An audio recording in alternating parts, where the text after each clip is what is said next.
I Hate Politics is a podcast about a human activity we love to hate. I'm Sunil Dasgupta. We return to education politics after a long time with two stories. One from Washington, D.C., about the D.C. Council's final budget, including some long-standing demands for flexible scheduling for teachers in the district. And the other from Montgomery County, Maryland, where Muslim groups staged a protest at the school district headquarters, demanding religious freedom from having their children read books with LGBTQ plus content. The culture war over gay and trans-themed books is playing out across the country, led by groups such as Moms for Liberty. But the face of this protest in Montgomery appears to be immigrant-heavy Muslim groups.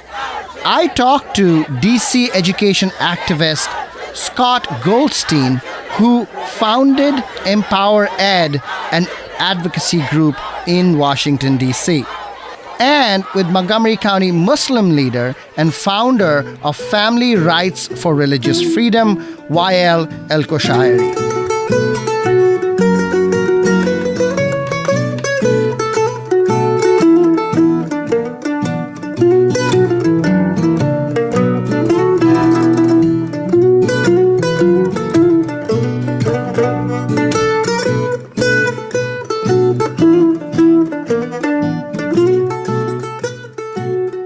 I Hate Politics is a podcast about our neighborhoods, workplaces, schools and streets, and our local governments as they function in diverse and democratic societies.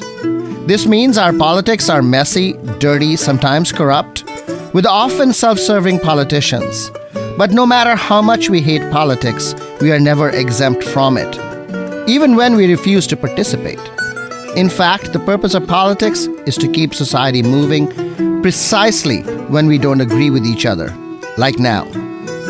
Music for this episode comes from Valeria Stewart, an Arlington-based roots and Argentinian-tinged world music singer-songwriter, and her trio Crooked Sparrow.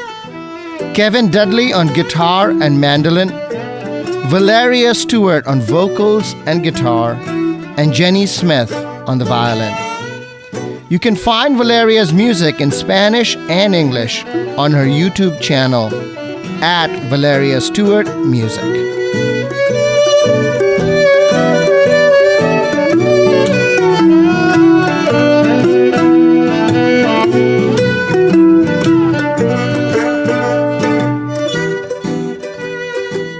Scott Goldstein, welcome to I Hate Politics.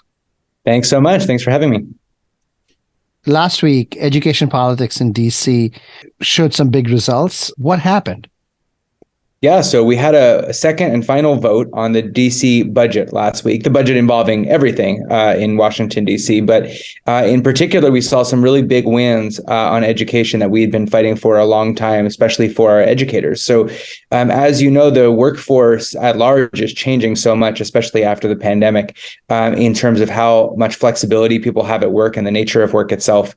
We have been fighting for several years now, actually even before the pandemic changed this for workplaces throughout the country, for more flexible scheduling for educators, which we believe is a really, really important transformation that can help both students and educators, both to promote educator wellness, well-being, and ultimately the retention, and also students to free up the schedule some so they can be involved in internships and vocational opportunities and experiential and project-based learning in the classroom and beyond. And so we were finally, after a long, grueling 2 years of educating lawmakers on what it means to have more flexible scheduling and why we need to make this shift and the importance of keeping our teachers, we're able to get an investment from the DC Council in more flexible scheduling for our educators, a pilot program that'll take place over the next couple of years, and we hope expand from there.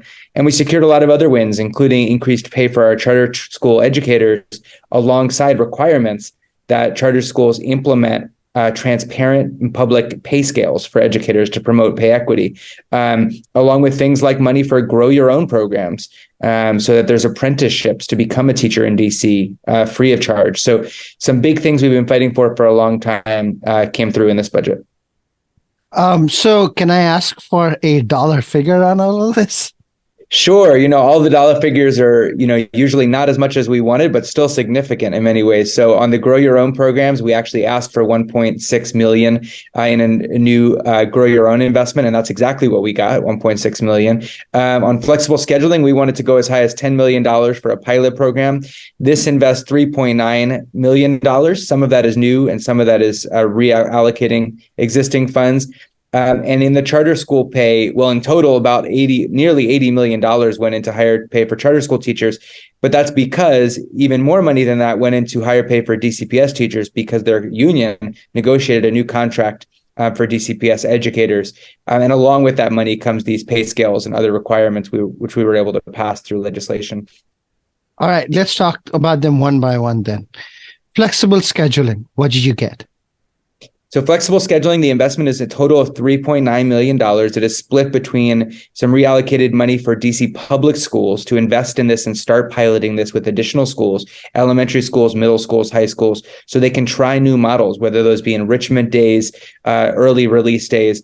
And for the parents, don't worry, we're talking about time where the students would still be in school and still be physically present, but doing different kinds of activities to free up the schedule for educators that are academically enriching, enhancing their experience. And we should get at least 12 schools in that pilot for the funding we've got.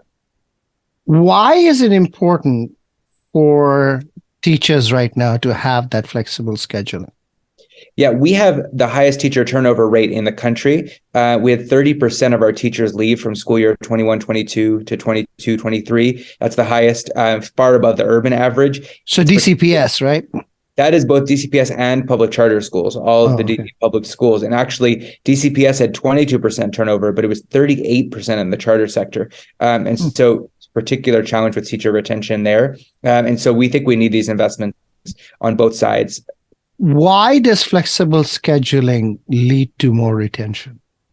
Yeah, look, a lot of educators could leave their job as a teacher and work in some other field, whether in education or as a nonprofit project manager or something else they're eminently qualified for, make just as much or more money and have a much more flexible day and work-life balance. And so why would people not do that? Well, they love teaching. They want to stay in the classroom.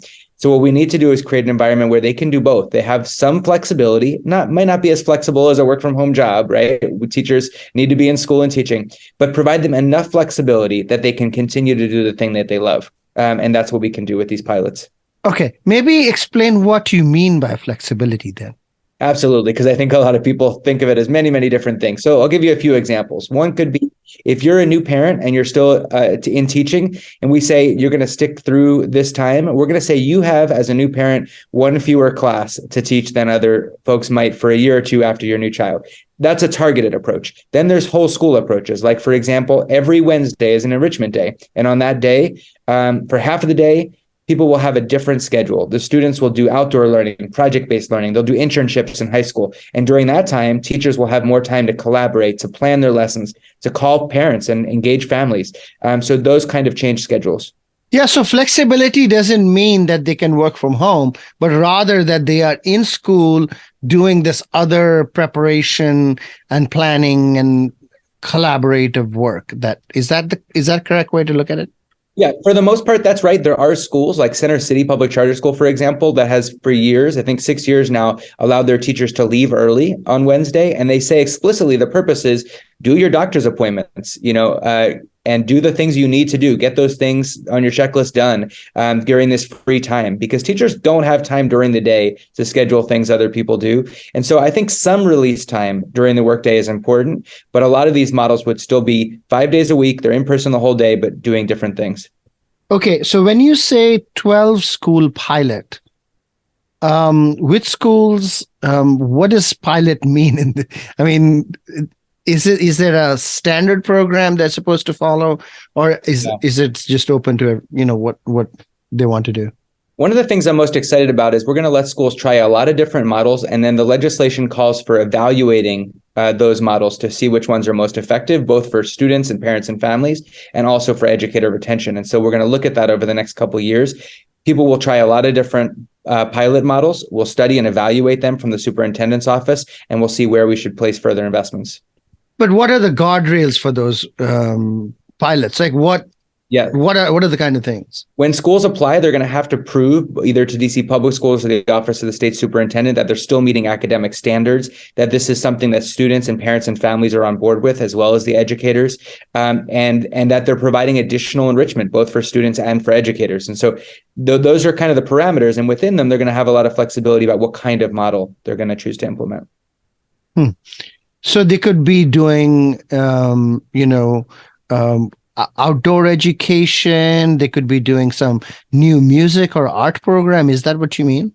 Absolutely. And for some people, it might be we need some time for additional targeted tutoring. For some people, it might be, we're going to do some enrichment like music or arts or language programming. All the things we want to fit into the day that we can't, this is an opportunity. And it's not going to be the case that this is just another early release day so that, parents will be then saddled with having to. Right. I think it's important to understand, for the most part, these are going to be, these are days where students are fully in school, still Monday to Friday, still the normal hours. And there might be some experimentation with a slightly later start or a later pickup in some cases. But for the most part, this is going to be the normal schedule. But what happens between those hours will shift. Are you particularly excited about certain kinds of programs? Well, now that I mentioned the shifting hours, one thing I actually really am excited about is the idea that we have a later start time for high school. We've known for some time that the high school start time is biologically wrong. There's no good evidence that we should be starting so early for high school. And there is a lot of violence in the community. And a lot of that does happen in the hours immediately following the release from school before students have to be home. So I think shifting the day to a later start and a later end for high school is something worth considering. I know there's others interested in that model as well. Really? So that's going to happen? So DCPS high school can choose to do this? We don't know if that'll happen, but there's certainly been interest. In fact, the Deputy Mayor for Education suggested at our flexible scheduling panel discussion that was the model he was most interested in pursuing in future years. Whether that'll happen with this pilot, I don't know, but I do think there's a lot of interest in pursuing it.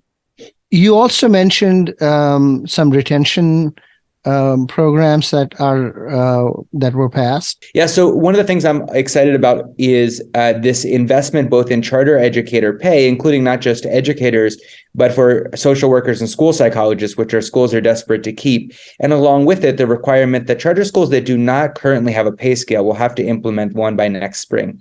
This is really, really important. What do you mean charter schools don't have a pay scale? So only about 21 or maybe a little more of our charter LEAs, our charter school systems have a pay scale currently, which means someone could come in, get interviewed for a job, demand a certain salary and get that salary. And it could be vastly different from what someone who's been there for 5 years is earning. Now, that might not be happening in a lot of schools, but we have enough anecdotal evidence over the years that does happen at a number of schools. And so what that means is, theoretically, a white male teacher walking in the door could negotiate a higher salary than a fifth-year Black female teacher. And so that's a really big deal for racial and gender pay equity, that we have transparent pay scales, meaning this is what a first year, a second year, a 10th year teacher with this education, with this experience earns. They can come up with different ways to craft those scales that meet their desires for their educator workforce, but there has to be a transparent and public scale that everyone can see and know when they're applying for the job and when they're in the job. Is seniority the primary way in which pay scales are organized? In DC public schools and in most public schools throughout the country, they use seniority and they also use level of education. I think there's a fair argument that those might not be the only two things that should be considered in a pay scale, but I think it should be by steps and grades, whatever those steps are, whether they're by years or education or experience or something else, that you can see clearly if you're at this point in your career or meet these qualifications, this is what you're earning. So it is not subject to the power of who's willing to negotiate or who has a good relationship with the boss.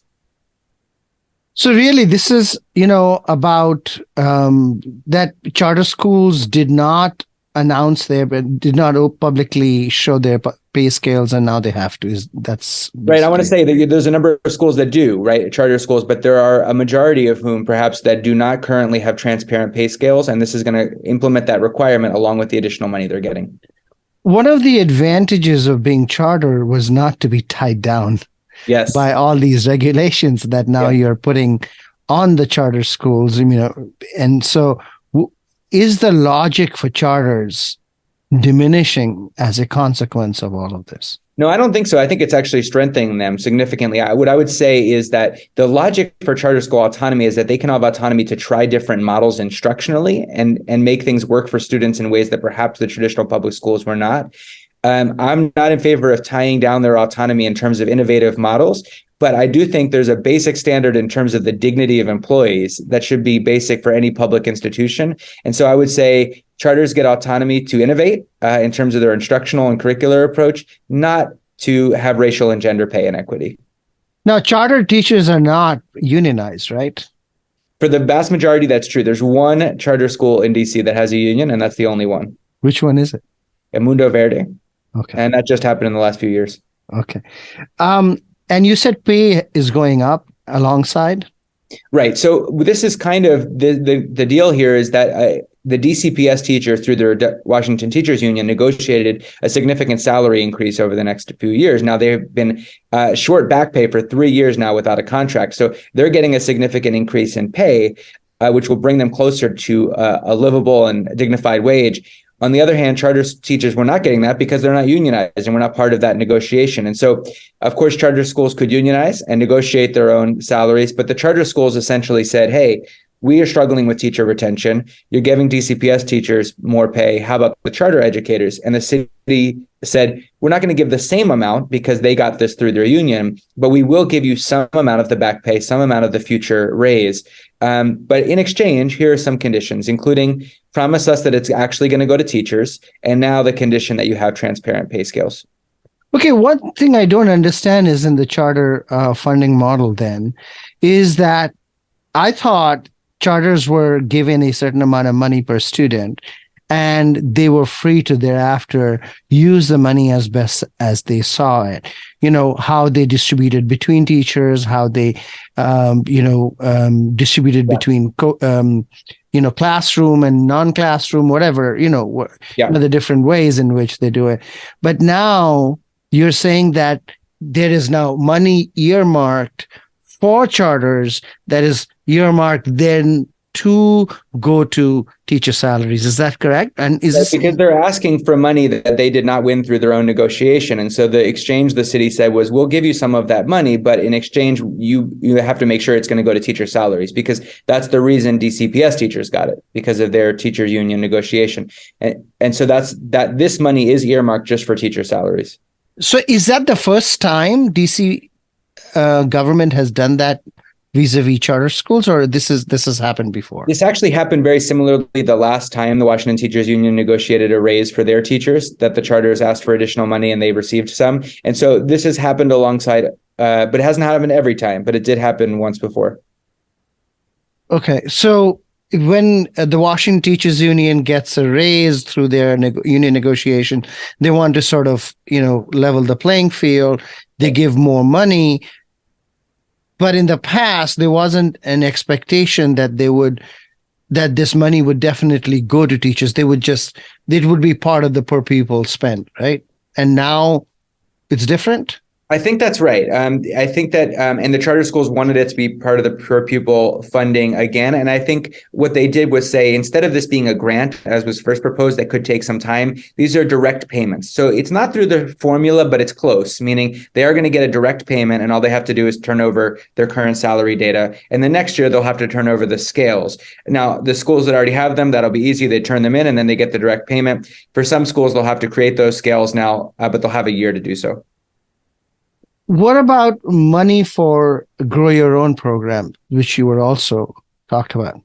Yeah, we've promoted this for years, and it's a really promising approach that's happened throughout the country. And our campaign a few years ago was to get our first ever investment in a Grow Your Own program here, which means that if you are a high school student, for example, who wants to become an educator, live in DC, that you can have a free path through high school, college to getting your teacher licensure and certification if you commit to staying and teaching in DC for about 4 years. And so you have that free path all the way through, all expenses covered. We started that program. About 24 students have benefited from the initial pilot of that program. Now we're expanding it, and the deputy mayor's office is going to create a teacher apprenticeship program, which is kind of its own teacher preparation program for more students to have that same kind of path. And it also could benefit paraprofessionals who are teacher aides essentially, but do not have a license yet, to get that license free of charge and then increase their own job prospects and salary. So DC will pay for DC high school students to go anywhere in the country to go to college, and if they promise to come back? Just here. They have to stay and study at a DC institution, because they're also trying to support DC institutions. There's some argument about whether that's the best approach, because there might be lower cost options that are over the border in Maryland or in Virginia.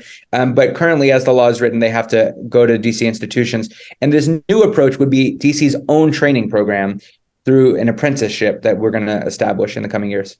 What's a DC institution? UDC or also Georgetown and GW? Yeah, it could be GW, Georgetown, Howard, UDC, but those institutions have to apply to get this grant money from the superintendent. Okay. And has there been any interest in that? Yeah, so the first one was fully funded and taken advantage of, and the American University applied for and got part of that money, as well as an alternative program called Relay for the paraprofessionals. Scott Goldstein, thank you very much. Thank you so much. Thanks for having me.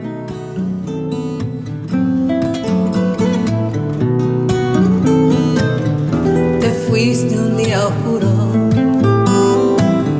nublado para mí.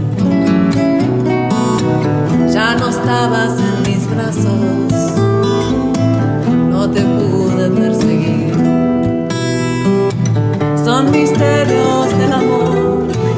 Cuando uno se separa sin saber dónde llegar, día más oscuro. That was DC education activist and former school teacher Scott Goldstein with some advocacy successes on flexible scheduling for teachers and teacher retention. Next up, the protest by Muslim groups against MCPS's decision to include LGBTQ plus content in the curriculum and not offering an opt-out for families who do not want that content taught to their children.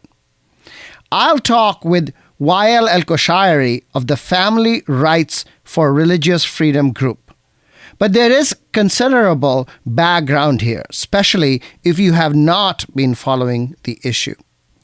First, there is lack of clarity on whether and how MCPS had initially offered an opt-out to families from the LGBTQ plus materials. It seems some families received and took the opt-out, and now they are angry that the opt-out has been withdrawn. Other schools and families never received an opt-out, and many are only becoming aware of the issue now that there is media coverage. The idea of the opt-out comes from Maryland state law that requires school districts to offer an opt-out for families for the Family Life and Human Sexuality unit, usually offered in upper elementary and middle school. As the new LGBTQ plus books were introduced, there were different interpretations of whether that content was subject to the Maryland law. Technically, the books were to be used in English language learning, so they were not subject to the law. But it seems schools and principals had leeway in how they chose to communicate with families, which is fairly common in MCPS on many things. Meanwhile, anti-LGBTQ plus groups such as Moms for Liberty launched a public campaign about MCPS's book choices, extending their nationwide efforts, and it seems some Muslim families in the county began to complain about their children having to read and discuss books they thought went against their religious beliefs.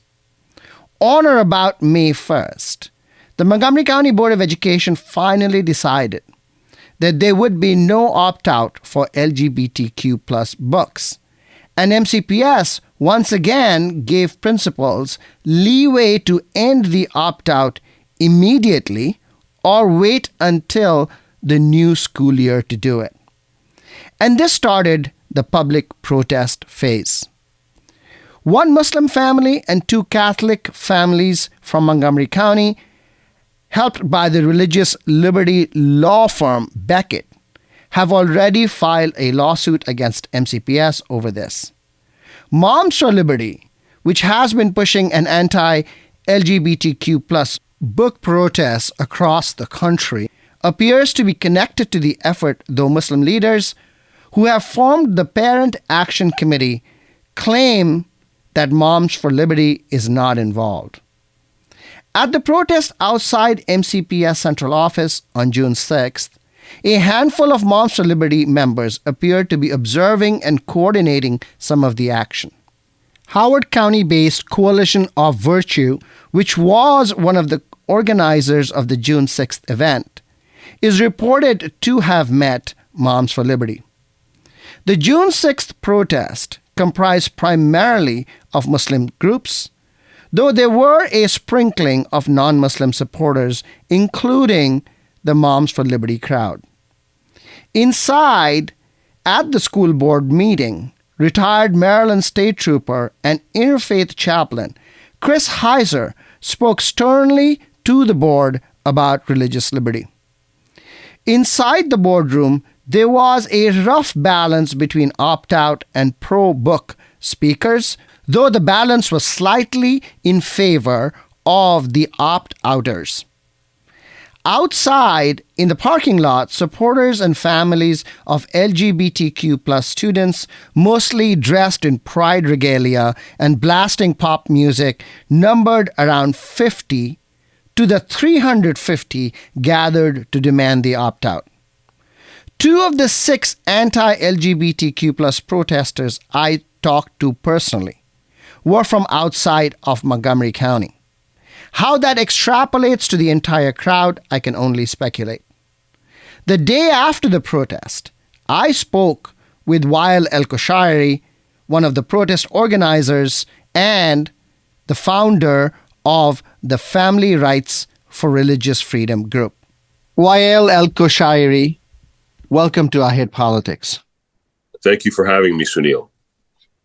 You are one of the organizers of the June 6th protest by Muslim groups in front of the Montgomery County Board of Education. What is your primary complaint?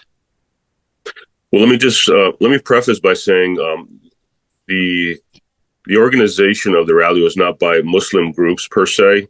We are actually what we would consider a parent action committee, which is primarily a group of parents who are concerned, about some of the curriculum and some of the ways that MCPS and the Board of Education is handling our children's education. So it is not only Muslims. However, the major contingent on that day were Muslims. We were very vocal in front, and we are the majority. However, we have a coalition of Catholics. We have Jewish groups that are working with us. Who are the others that are also part of this coalition? We have some Islamic organizations who are directing and advising us. Who is that? We have CARE, the Council on American Islamic Relations, is advising us and working with us, and they are on the coalition officially. We also have the Montgomery County Muslim Council with us. We have the Coalition of Virtue out of Howard County with us, which is a national organization working with us. We also have ICNA for Social Justice, which is also an organization, the Islamic Circle of North America, a very large organization working with us. So who are the major non-Muslim groups You mentioned Catholic and Jewish groups. I'd rather not put, their names on record today until I have final, agreement from them. So they are not yet a part of your coalition. They are in the process. You hope you are trying to recruit them. Right. Actually, they're reaching out to us more and more. A lot of these Christian groups that were at the rally, which were visible and were at the rally. Who were at the rally? Which Christian groups were at the rally? There was numerous churches at the rally. Do you know any? Do you know which ones? Yes, there was. The thing about it is I don't want to call out people who are just who are not part of our coalition. This whole coalition, the Family Rights Coalition, we're about 4 weeks old, just to give you an idea. Oh, okay. Is Moms for Liberty part of your coalition? No, they aren't. Okay, so let's talk about your primary complaint.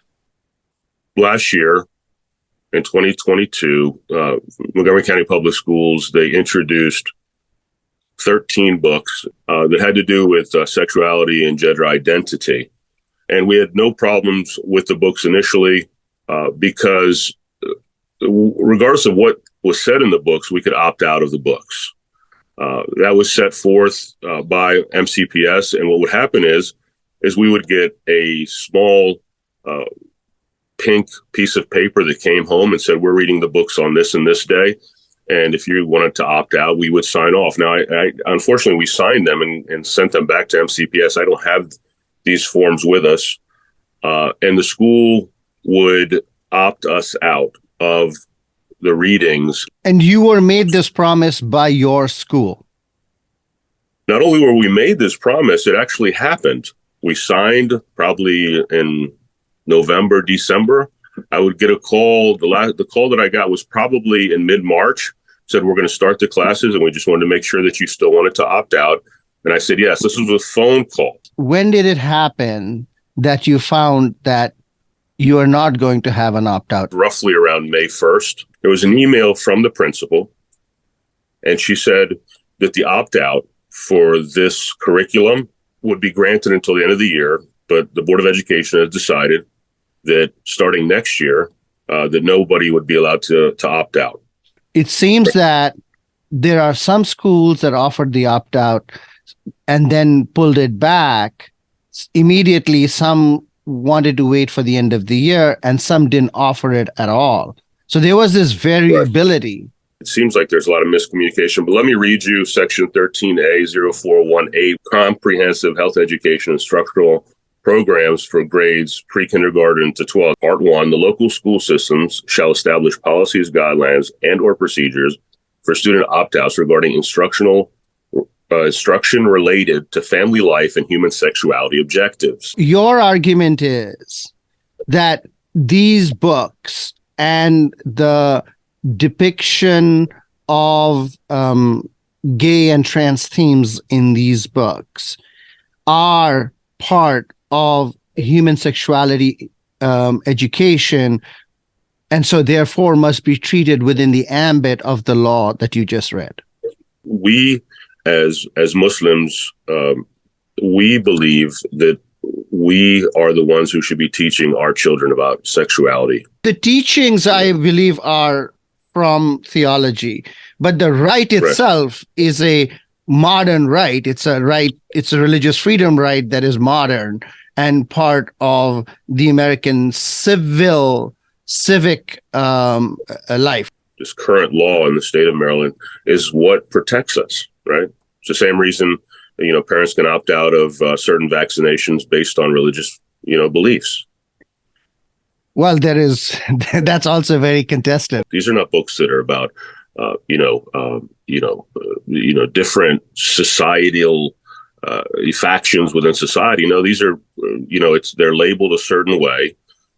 We have parents who reach out to us. One of the complaints, I'll give you an example. An immigrant lady called us and she said, my daughter has come home and she's asking us and crying, inquiring to why she doesn't have two dads. A first grader. She doesn't understand. There's a book as an example. And what did the parents say to that? They don't know what to say. These are immigrant parents. We have a large immigrant contingent here, right? And they don't know what to say. So, it puts them in a position where they don't know how to deal with the child, right? And they haven't taken the time to explain human sexuality and gender to them because they're in first grade. Okay, they're in first grade and they're reading a book like Uncle Bobby's Wedding, right? Or I'll give you another example. They're reading a book like The Prince and the Knight.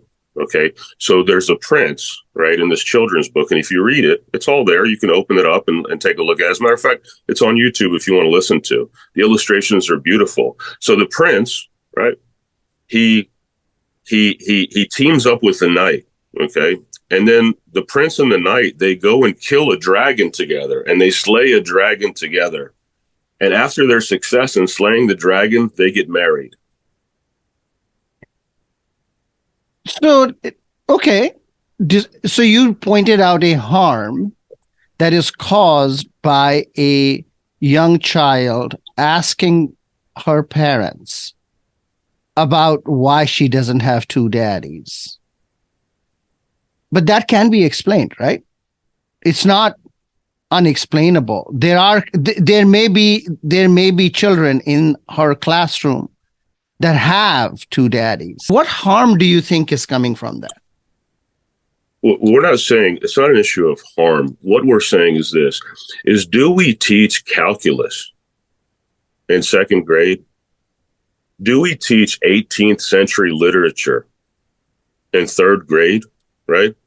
I remember as a kid, reading the Arabian Nights in its very dumbed down version, made for kids fairly early on. I mean, I think maybe second, third grade. Sunil, let me give you some more because we're not done. So these books, it's not just that they read the books and they put the books away. So now there's discussion. So we have MCPS teachers who are not trained. If you're asking, please train the teachers before they do this, it would be one thing. You're saying, I don't want to do it, but if you don't want to do it, the training of teachers is moot. Even for the non-religious, non-opt-out people, okay? I'm concerned for all children. However, even those kids, right, are being led in discussion on these books by people who aren't trained. Explain to me then, what harm are you seeing in children from either reading these books or having this discussion? I'm not saying there's harm. Let me tell you what I'm saying. My issue, and primarily a majority of the people who are working with us, is this, is that we have a system of beliefs that allows us to teach our children about human sexuality and family life in a way that corresponds with their age.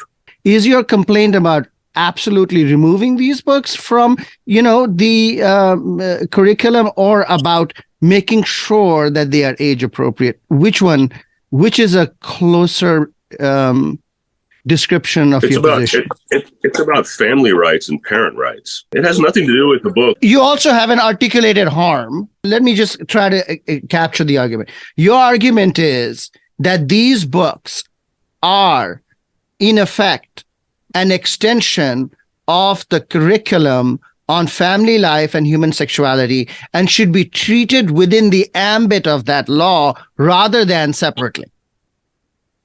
That's a part of it. What is the other part? The second part is under the First Amendment of the Constitution, we have the right to religious freedom, right?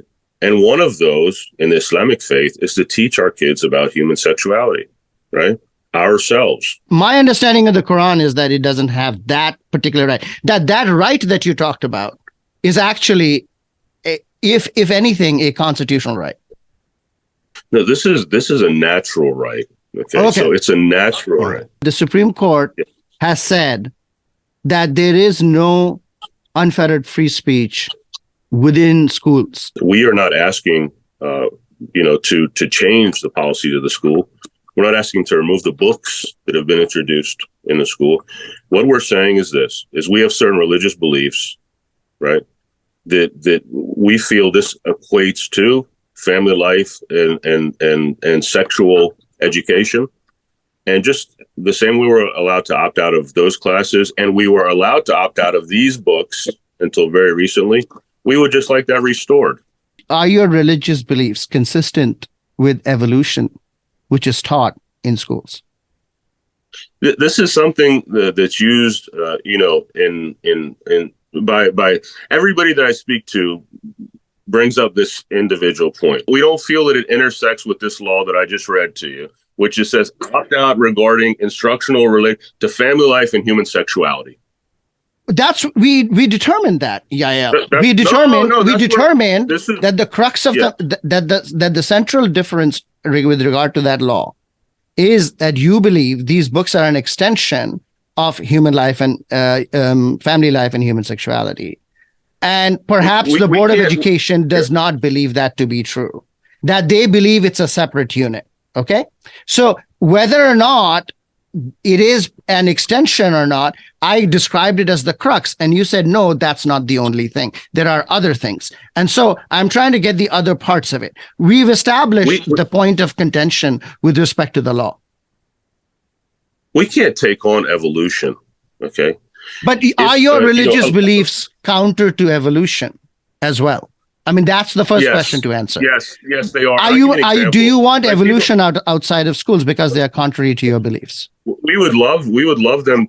We would love the opt-out to be optional. I'll give you an example. No, evolution? You want an opt-out on evolution? No, let me give you an example. And no, that's way down the road. Okay, evolution's gone. But is that what you want? No, that's not what we're asking for here. You're expanding the conversation. So me and you are having a little talk. No, that's not a possibility in the schools. But let me give you an example. Okay, hold on a minute. LGBT. No. Let me explain it to you in a different way. You're not going to give me the answer to the question specifically that you want. The LGBT community often comes up to us and says, very similar to your argument, right? So we hear this all the time. If our kids wanted to opt out of the Islamic portion, right? Here's a better argument than yours with regard to evolution. If our kids wanted to opt out, right, of the Islamic portion of the MCPS curriculum, would you be okay with that? Right? I'm not asking that question at all. Right, but what I'm saying that is not a question in my mind at all. Okay.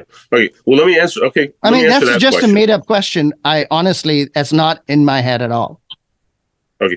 My question is, if evolution is also against your religious beliefs, right? Does it ergo demand that you ask for opt-out from the teaching of evolution? We have not opted out because it does not deal with human sexuality that is protected by the state of Maryland. But nevertheless, it's against your religious beliefs. It's outside of that, yes, but it's outside of the state law that protects us as individuals. Okay. Are you concerned about LGBTQ youth that are Muslim? Would they be affected by not learning this because their families opted them out? They can learn about it.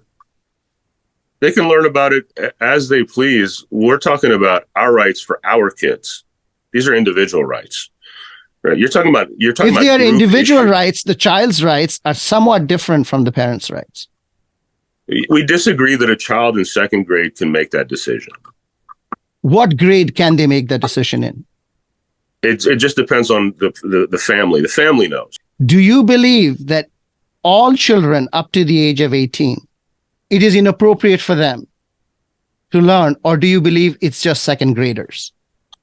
This is all just, the verbiage that look, the child until he's 18 needs parental consent to do so many things. And I don't want to go down that road with you. Okay. From getting a tattoo, right? They're not allowed to. There's so many. This is. Maybe you haven't discussed it on this podcast, but I don't want to go down the argument and explain in this podcast how many things a child is not allowed to do without parental consent, until they're 18. You don't have to. We have a social standard. Yeah, you know all that. So I'm not putting 18 even as the marker. What is the marker you're putting? There is no, the marker is determined by this. We are for family rights. Okay. We believe the family But matters. define them, define the rights, right? It's fine. I mean, you can be for family rights. Absolutely. Our rights are very basic, is to continue, right, to be a part of the decision making for our children until at least they reach the age of majority. Now, you say, okay, well, is it 18? No, there are some kids that can make decisions when they're 16. And there's some 20-year-olds that don't make good decisions. The point is, you said you should not teach them to second graders. I asked you about what impact your decision has on Muslim LGBTQ youth. And you said second graders don't need that information. Fine. Let's keep that assumption. So tell me, when is it okay for them to get that information? I don't know, and you don't know, and MCPS doesn't know, and the Board of Education doesn't know. You're asking me a question that's honestly unanswerable. Who knows? Is the people that sit with them, eat with them, cook with them, change their diapers, work with them, grow with them, give their whole life for these kids. These are the people that should be making these decisions, not MCPS. As long as it contradicts and it has to do with family life and sex and sex education, which we believe this is an extension of. It's not Sunil who's going to say.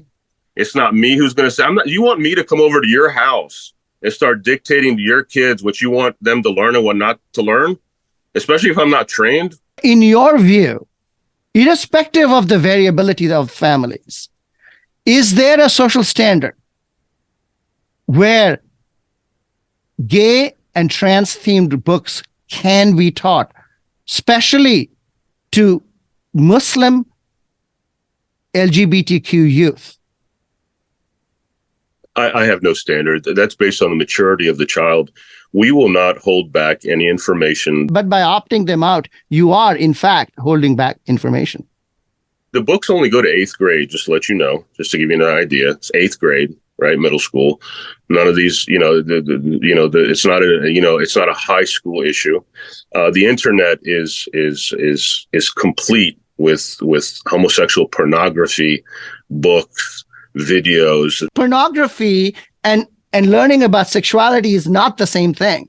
Pornography is separate from sexuality. I guess, Sunil, what I'm saying to you is this, is the world is filled with information that it's available at the tip of your fingers. So I'm not comparing. You're right. You want kids to learn from the internet, but not in a classroom. No, that's not what I'm saying. What I'm saying to you is this information is available to them all the time. Okay. When it is done by MCPS and there's a possibility of opt-out, we would like to opt out, especially if it contradicts with our ability to direct our children, as we spoke about before. Okay. This information will eventually get to them. Okay. They will be able to make their own decisions. However, we believe that the books introduced up to 8th grade. Okay, this is all the information that we have today, and this is, what falls within that family life and sexuality opt-out piece, which we were allowed to do until May 1st, 2023, just a little over a month ago. Yesterday, June 6th, at the protest, I saw maybe a handful of Moms for Liberty activists coordinating, observing, managing in some respects the protest. You said they are not part of the coalition. So what is the role? What is your relationship with them? I believe you have had meetings with them. We haven't had any meetings, but what's the significance of Moms for Liberty? We're talking about family rights for religious freedom right now. Moms for Liberty has been fighting against LGBTQ books across the country. So let me make this clear. Number one, they're not part of the coalition. Number two, they didn't have anything to do with the organizing this event. Number three, they were up at the Board of Education long before we were. Okay. They've been up at the Board of Education for a year plus. So they go up there regularly. As a matter of fact, first time we went there, they were already there. I've heard that you've had, not you personally, but Muslim groups have had meetings with Moms for Liberty to So organize. what if they have had them? What significance is that? What does that mean? Because that's an alliance that would be also very important to be transparent about. Well, we don't have an alliance with them. However, It seemed to me at the protest, some of our issues overlap. Yeah. Obviously, like anybody, we don't agree with, like as an example, we have CARE in our coalition, Right. who you can search online, and they have numerous battles with Moms for Liberty. Okay, on CRT up in was it Boston or something. So again, let me tell you who we are, rather than who you want to kind of jumble us with. We're a parent action committee. So is Moms for Liberty. At our core, I don't, whether they are or not, I don't know enough about them to really discuss Moms for Liberty. I haven't even really read up about them. Maybe I should. You should, if you have not. If you are in some sort of loose alliance with them and you have not read about them, you should absolutely read about them. Are you cautioning me? What is your problem with Moms for Liberty? Just curious. Gotcha. I'm first generation, literally fresh off the bus. What do they call that? FOB, yeah. So, I feel particularly threatened by anti-immigrant groups hiding and trying to ban books. Understood. While Elko-Shairi, thank you for taking the time to come on the show. Thank you, Sunil. It's been a pleasure. Yellow flowers at the door. Never heard this way before. Your kindness haunts this room tonight. There's a chill in the air we can't deny.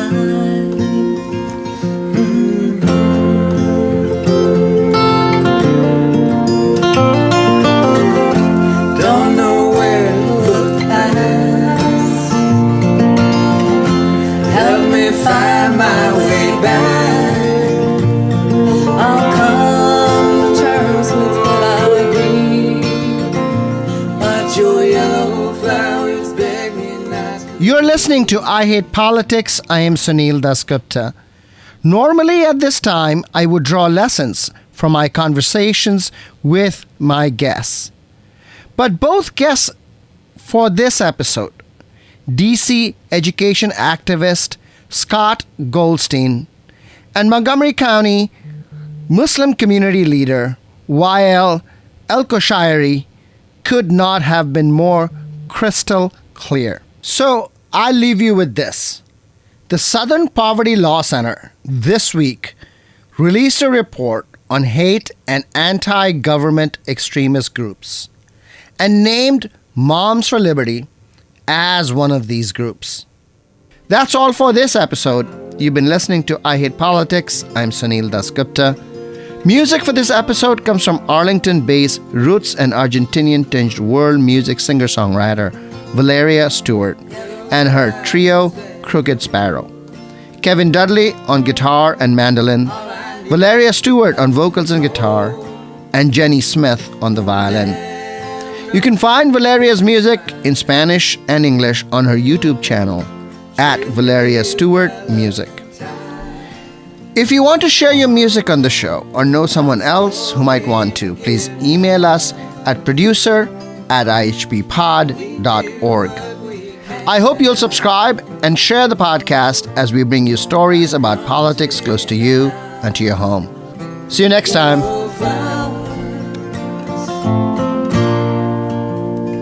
In my hand, unspoken.